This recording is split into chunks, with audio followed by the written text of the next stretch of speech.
Hey guys, just wanted to make a video in case I was not back in class by the time that your class rolled around.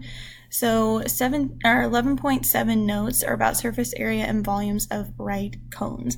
Now we haven't talked about cones before, but they do have a little bit of extra vocab that goes with them. So remember, a cone is a circular base that has a vertex that is not in the same plane as the base. So there's no triangles that make this up. Remember, it's not a polyhedron. Right, we do have the altitude, which is the perpendicular height that you guys are used to, right through the middle of the cone. Right? And remember, the right cone means that it meets its base at a perpendicular angle, so that right angle. Okay, and it meets at the center as well. We also have what's called a slant height with a cone, which is the distance between the vertex and a point on the base edge, meaning that's the outside of the cone. So see how that slant height is on the outside of the cone. Okay. And then just a little extra at the bottom, the lateral surface of the cone consists of the segments that make it up. So you can see I kind of took the cone and actually unfolded it, if you would, to make it more look like a two-dimensional shape instead of a three-dimensional. Okay, so for surface area, we're going to have pi r squared plus pi r times our slant height. Okay, notice that's my slant height, not my actual altitude height. Okay, it's my slant height, so that's on the outside of the cone.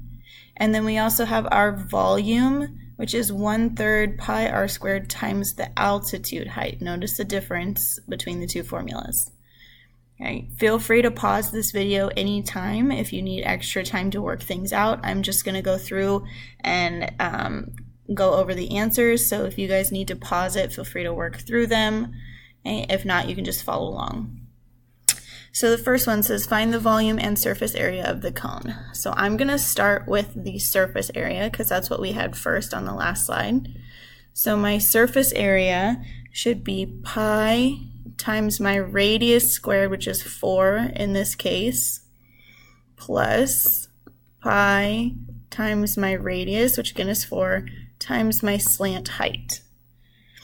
Okay, again, feel free to pause at any time, but plug that all into your calculator. You do get 40 pi, which is about 125.66. Okay, and since that is surface area, that would be inches squared. Okay, and then we also have volume. Now volume, our formula was 1/3 times pi times our radius squared, so I have 4 squared, times our altitude, which is something we don't have in this picture. So we're going to find it based on a right triangle. Okay, the bottom is 4, that slant height, which would be your hypotenuse, is 6. So you have 4 squared plus your unknown squared equals 6 squared. Again, feel free to pause at any time. This would be the square root of 20. Okay, so I'm going to plug that into my volume formula. And for my volume, I get about 74.93. And that is inches cubed.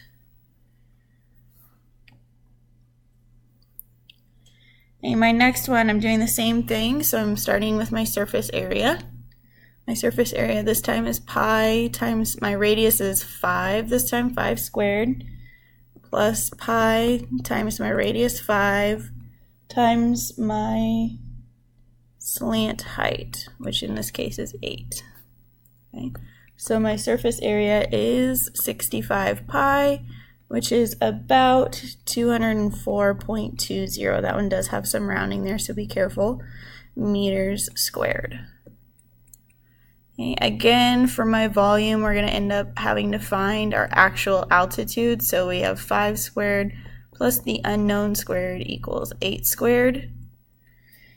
And this time we get that that's about the square root of 39. So that's what I'm working with for my volume. So I have 1/3 times pi times my radius of 5 squared times the square root of 39. Okay, and that's going to be 163.49 meters cubed.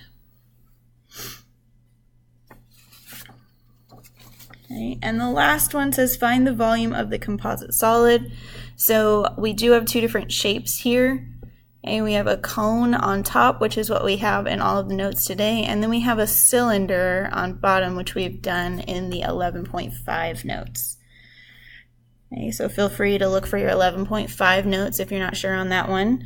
And your cone, remember that's 1/3 times pi times your radius, which would be the same up here, so 6 squared, times your height, and this time I did give it to you in the middle of the cone, so we're good there, which is about 150.79.